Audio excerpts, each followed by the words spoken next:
If you want to make Google Chrome look more fun and personalized, in this video I'm going to show you how to add a GIF background in Google Chrome step by step. This is a simple trick that can instantly make your new tab page feel more animated and unique. And the best part is that you can do it in just a few minutes. If this tutorial helps you out, make sure to hit the like button and subscribe for more easy tech guides like this. Alright, let's jump right in. First, open Google Chrome on your computer. This is the browser where we're going to apply the animated background, so make sure you're in Chrome and not another browser. Once Chrome is open, click on New Tab. This will open the Chrome Start page, which is the area we'll be customizing. Now look toward the bottom right corner of the page and click Customize Chrome.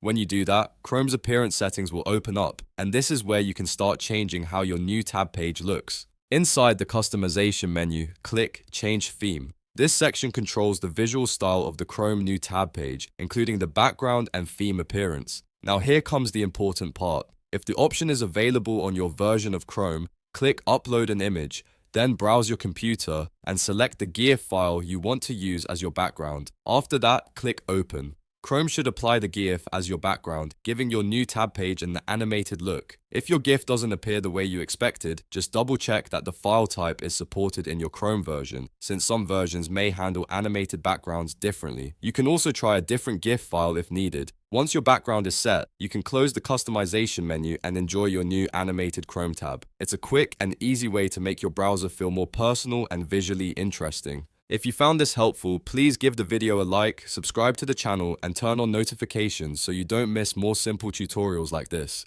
Thanks for watching, and I'll see you in the next video.